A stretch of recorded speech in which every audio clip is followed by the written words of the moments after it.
That's right. It's episode 18 of USFAPN. Let's go. That's right. I'm Potty here with Rye Hoglel. And Rye, tell us what's going down. There's some big news you got to announce, right? That's right. Very happy to announce that we are officially the co-owners of the New York Mafia in the biggest market in the Simulated Football Association. And we'd like to give an extra special shout out to Aaron Ike, our quarterback, Rashad Watson, our halfback, John Aldrezy and Kareem Washington, our wide receivers, Juice Parrish, our starting tight end, and of course, CA Junior, our outside linebacker. We appreciate y'all being on the team. Everybody else, step your shit up. And let's step our shit up into the week 1 games of season 9. Here we have starting us off none other than the Pittsburgh Roughnecks versus the New York Mafia. And as we can get into the clip, the first one was a little, here we go right now. We've got the football in the hands of Pittsburgh. They're at the New York Mafia end zone, and they dump one over to Anthony Stank, who does a little happy feet and takes it down for the touchdown. Yeah, really, I think the clipping that we see here is an effect of the fact that we were hacked, and there's no way that the Mafia would have lost this game or given up that touchdown. So shout out to you, hackers. I hope you're happy, Pittsburgh, winning with hackers. Yeah, that's how they did us dirty in this one. But you saw Rashad Watson with a nice little catch over there. Probably the best catch of the season right there by Rashad Watson. Oh, absolutely. Best catch. And we've got another one, this one to Cam Mello for the touchdown, putting points on the board for New York, which led us into a rather close game, 10-7 going into the fourth quarter. Super close. Super close. And ultimately, it was Pittsburgh, taking things away. This one with Mike Hawk with the touchdown. He can suck Mike Hawk. Yeah. I think that's probably the intention of his name, but they somehow slipped that one by. But yeah, New York had a chance to put some points on the board, but instead there was a fumble, and we had Adam Lester, one of the recent draftees coming into the league, picking that up for a touchdown. And let me tell you, the game ended up in a little bit different than 10-7 going into the fourth quarter, ended up 26-7. But the Mafia's defense really did play a pretty pivotal role. We saw some great formations and basic forecasting for the offense. And now once the offense has invested its TPE going into there, we're going to come back a lot stronger. So a lot of good impressions for the Mafia. And Pittsburgh did walk away with the win. So, they have that for them going as well, hackers or not. Yeah, the Mafia really stood out as one of the premier teams in the league despite the loss. And I just want to promise all the Mafia fans and players, we will change our color scheme. Absolutely, we will. So going into the second game, we have none other than Arizona versus Anchorage. And, this one is Charlotte. Now, here we go. All right, now we do have Arizona versus Anchorage. Got confused with my own numbering scheme. But going into this, we had Arizona, 0-0 at the board, about to knock down a touchdown. This one going to none other than Sean McGowan with a nice touchdown in the early part of the game. Yeah, I love the Anchorage football touchdown end zone area font. It looks like the cover of a VHS 80s movie. Yeah, hell yeah, got that retro. The hard metal soundtrack. Yeah, definitely some Def Leppard on there. And that one going none other to Ben Blazin, tearing it up on the track. You cannot tell he's Ben Blazin. Yeah, can't tell. But we do know that none other than Sean Justice taking one in for Anchorage with the nice touchdown there. That set up the game 7-14 in favor of Anchorage. I feel like we're watching a flip book. Yes, back to back, but now we have Arizona coming through, and they have a pass going off. getting caught by Jackson Rodriguez with the touchdown. Wow. Stop motion animation with the sledgehammer. Yeah, pretty good there. When it came back to Anchorage, they were at the 35, 38-yard line, and getting this one off to Keith Simmons, who takes a pretty, massive chunk of yards. And that would be followed up with a, keep in mind the score is tied 14-14. It's 4th and goal in the third quarter. And Keith, this one going to Eric Denry with the touchdown for Anchorage. Yeah, the doppelganger of one of our favorite real non-simulated running backs, Derrick Henry. Yes. And tough for Arizona. They weren't able to take advantage of one of the few games in Alaska where it's not snowing or hailing. Or there's a moose attack happening or a polar bear attack. Yeah. Oh. McGowan with the touchdown, tying or bringing it close. It was 21-24. Having gone out to Canada, so I can't speak on behalf of Alaska, but, seeing all of those things, at least seeing a moose, imagine a moose in a football, football arena. That'd be crazy. But Arizona then tossing this one over to Head Darian with the interception. Tough to see. They had a shot. They had a shot and they fell short, coming down 3-point special served up. Nice and slow for Arizona. 21-24. Anchorage taking this one home. Well, shout out to you, Anchorage, especially this early in the season before that cold weather really turns to your advantage. That's right. Well, let's turn our attention now to Charlotte in the Bank of Arena with the Royals. Charlotte with the ball. They're playing against the New Jersey. Only wrote down the city name. They're playing against New Jersey. Yes. And I think it's like the Artillery. Our crosstown rivals. Yeah. Oh, that's right. Well, we don't even know what their team name is. That says enough about them. And that's about how it's going to go down when we do face them up. There was somebody talking some shit in the general chat, but I forgot who it was, and I don't think it's worth mentioning up what team they were on. But, well, shout out to new team owners and new teams like New Jersey. It's going to get better. Just look at the way the Mafia played this week. That's right. This one, the first one was Vic Dotson. Second one, that was Kai Coco. But we've heard Vic Dotson in the past, and you know what? We're about to see another glimmer of him right here as he takes one into the end zone. This one, another point for Charlotte. And New Jersey had a deep bomb. This one going to Zachariah Branch, almost taking it home. But unfortunately, New Jersey was still out of points. They were trying to score here, and they took one in. This one going to Spider Webb. Well, lucky you, New Jersey. At least you walk away with some pride going into the halftime. Yeah, a little bit of pride. But check this one out. Fake punt. This one touchdown to Pack Drescott. Wow.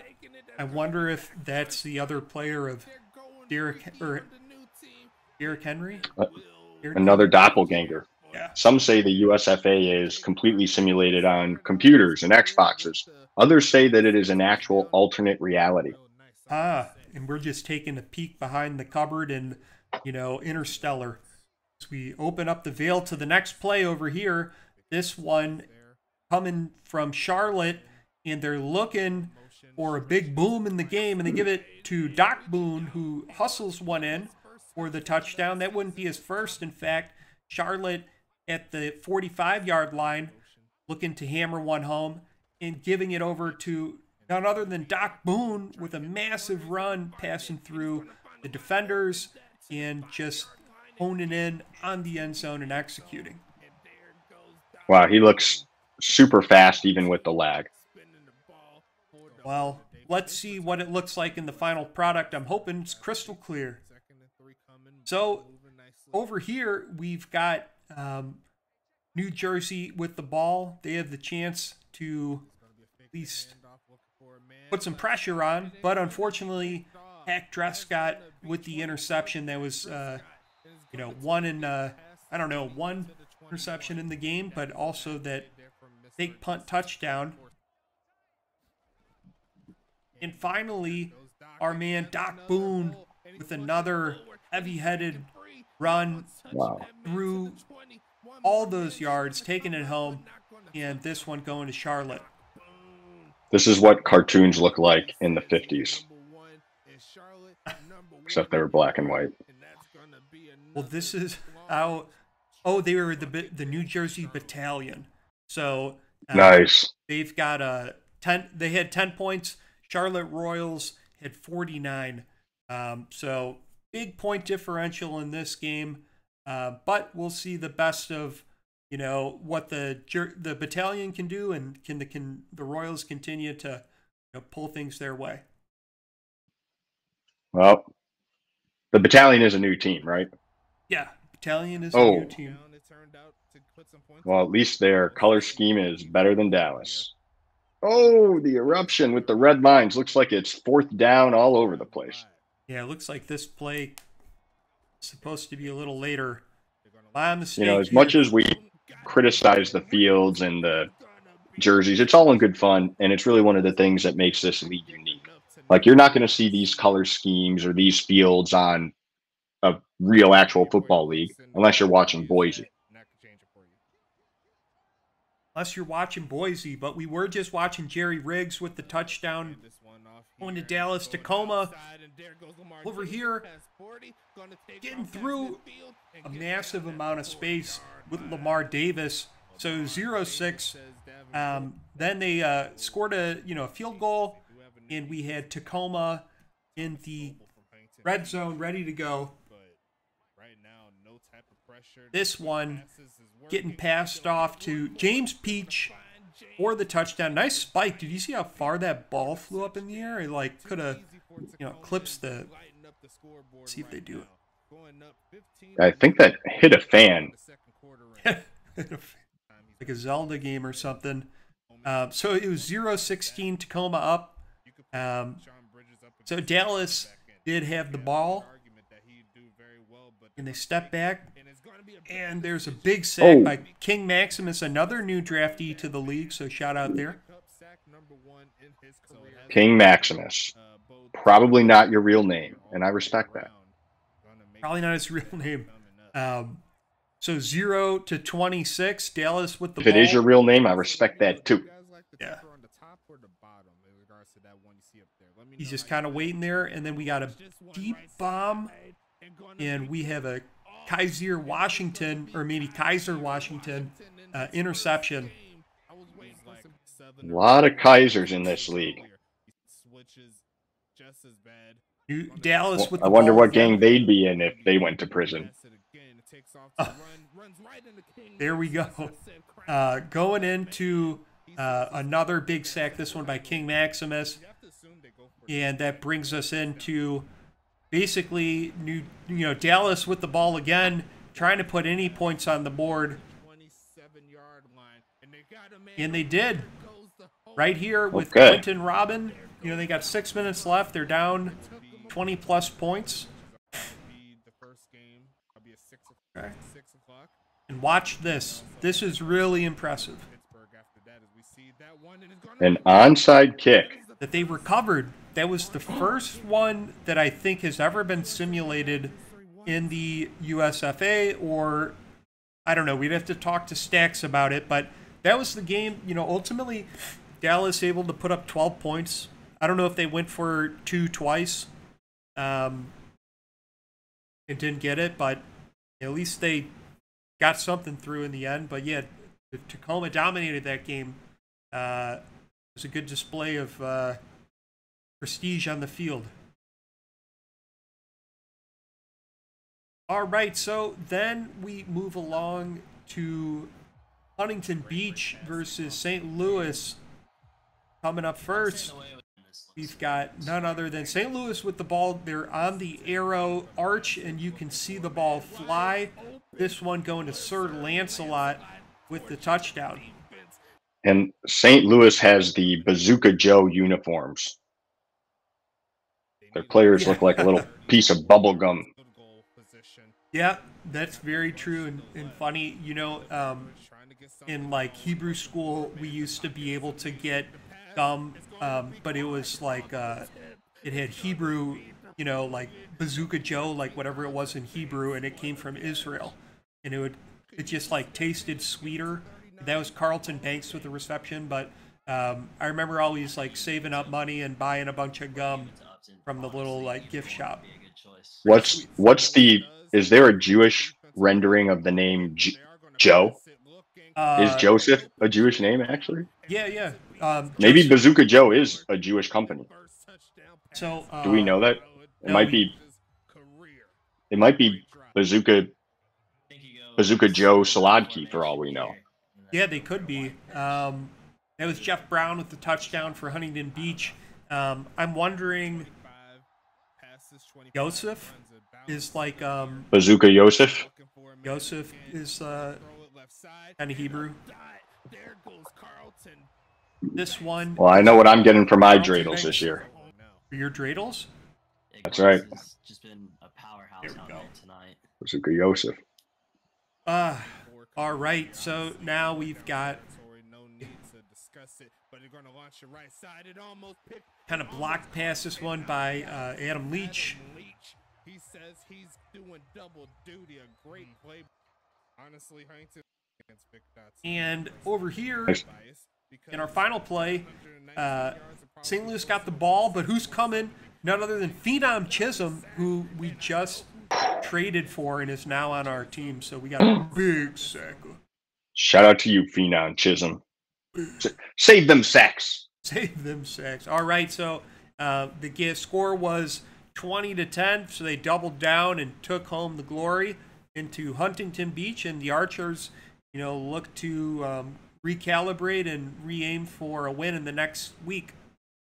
Two of the best teams from last year, and you know now St. Louis knows what it's like to have HPV. It burns.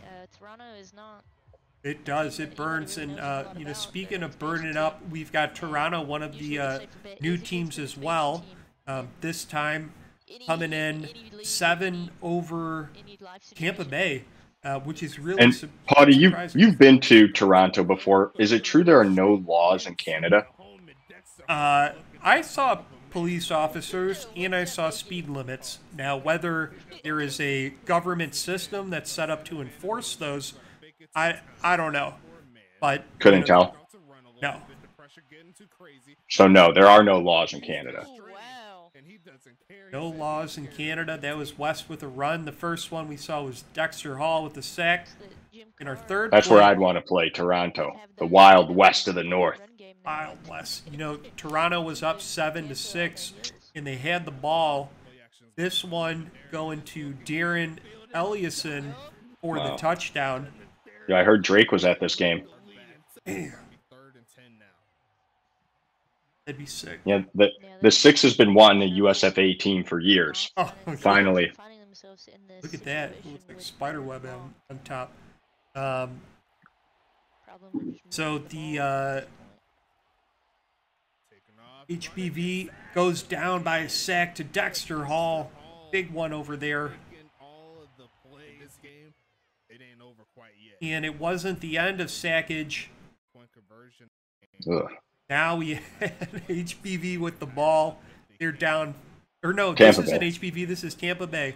So they're down 5 points. There we go. Andre Krim with the sack. You know, owner of the Toronto race. It's interesting that you think you have HPV when really you have the Tampa Bay Toronto clip. Oh yeah, Require different treatments. yes, they do. Tampa Bay with the ball. This one firing it off, getting caught by Elijah Enigma. Maybe Enigma. I think that's exactly how it's pronounced. Okay. I'm joking. I have no idea. And finally, this one with Tampa Bay with the ball. They're down 12-17. sending it off to Earl Flint with the touchdown. Oh, Earl the they Pearl. pulled it out. And so the score, Tampa Bay coming back and winning it 20-17 for the final score against the Wraiths. Pretty cool to see how this played out, and it was also great for the Wraiths to be a new team and to be very competitive. Winning the game or leading the game for a large portion of it. Yeah, I think the story of this week is the debut of 3 new team/team owners: the Mafia, the Wraiths, and the Battalion. Yeah. And I can promise you this: we ain't losing next time. Oh, we ain't. But let's just showcase, here is the recap of the games. As you can see, the point differentials and scores, lots of big plays. And when it comes to the Stacks' team of the week, want to call out here QB Hank Falco, QB Dane Jones, halfback Doc Boone, halfback Austin Wilson, wide receiver Sean McGowan, wide receiver Extra Magic, wide receiver Ben Blazin, wide receiver Earl Flint, wide receiver Jackson Rodriguez. All right. Let's let everybody just get odder, and for anyone hard of hearing, we don't need to go down this whole list. Okay, well, there they are. So, and finally, here are standings. As you can see, that the Royals, Roughnecks, and Typhoon all walked away with a win in the Eastern Conference. The other teams have lost their first game. And when it comes to the Western Conference, the Eruption, Voyagers, and Snow Devils all won, and the other teams are yet to put up points worthy of having their names called out. So that was our episode 18. I hope y'all enjoyed it, because this was USFA. Let's go.